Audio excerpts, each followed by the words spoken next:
Inħeles Martin Galea l-Malti maħtuf mir-ribelli fil-Libja. Martin Galea wasal l-Ajruport Internazzjonali ta' Malta fuq titjira tal-Medavja it-tnejn filgħaxija. Titjira li telqet mill-Ajruport ta' Mitiga wara li aktar qabel il-Gvern Malti assigura il-ħelsin tiegħu.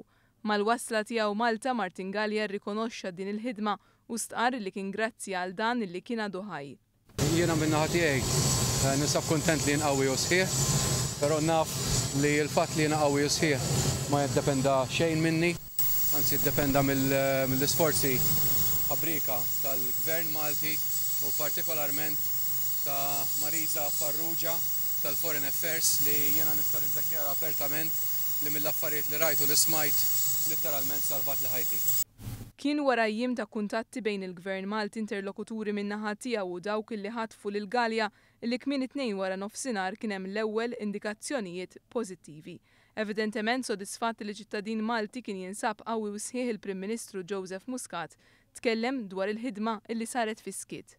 Dr. George Vella lil-naħa tal-Home Affairs immexxija mill-Ministru Mallija flimkien mas-servizzi tas-sigurtà, immexxija mill-Sur Michael Kassar u l-Forzi Armati immexxija mill-Brigadier Kurmi tal-isforzi kollha kollettivi li saru f'dawn il-jiem. Naħseb l-iktar ħaġa importanti kienet il-ħidma fis-silenzju li saret mingħajr ħafna storgu żejjed. Dawn il-momenti ma xtaqniex li fil-jiem li għaddew nagħmlu wisq dikjarazzjonijiet għaliex il-ħidma kienet waħda delikata ħafna u ma xtaqna li l-ebda dikjarazzjoni tkun qiegħda tpoġġi fil-periklu il-ħajja tas-Sur Galea.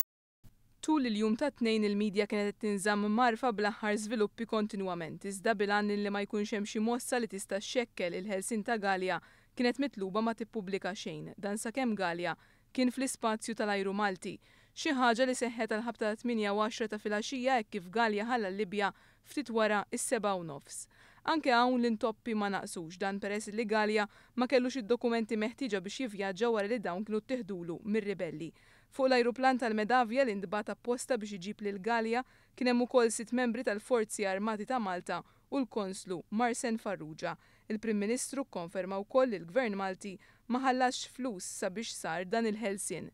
Jidher li l-grupp li kien qiegħed iżomm lil Galea fl-ebda ħin ma talab dan lill-Gvern Malti jew lill-interlokuturi diversi li ntużaw minnu.